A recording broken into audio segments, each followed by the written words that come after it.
iOS 80 version update မှာ iPhone camera ရဲ့ပြောင်းလဲသွားတဲ့အချက်လေးနှစ်ချက်ကိုဒီ video ထဲမှာပြပြပေးသွားပါမယ်။အရင်ဆုံးပြောင်းလဲသွားတဲ့အချက်ကတော့ကျွန်တော်တို့ iPhone ရဲ့ camera မှာအရင်တော့တိုင်မာထားပြီးရိုက်မယ်ဆိုရင်3စက္ကန့်နဲ့10စက္ကန့်လို့နှစ်ခုပဲရွေးချယ်ပြရှိပါတယ်။3စက္ကန့်ကလည်းအရင်နည်းသလို10စက္ကန့်ကလည်းအရင်များလွန်ပါတယ်။အခု iOS 80 update မှာတော့5စက္ကန့်ထားပြီးတော့တိုင်မာနဲ့ရိုက်လို့ရပြီဖြစ်ပါတယ်။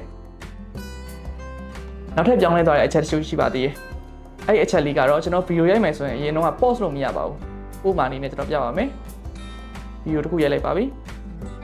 ပြီးရင်တော့ကျွန်တော်ဒီဘက်က pause button လေးကိုတစ်ချက်နှိပ်လိုက်ပြီးတော့ဒါလေးကိုဖယ်လိုက်ပါမယ်ပြီးရင်ဒီရုပ်လေးကိုအစားသွင်းလိုက်ပါမယ်ပြီးရင်တော့ဒီဘက်ကဘယ်ဘက်အောက်တောင်းက button လေးကိုပဲထပ်နှိပ်ပေးလိုက်ပါပြီးရင်တော့ stop ပေးလိုက်ပါ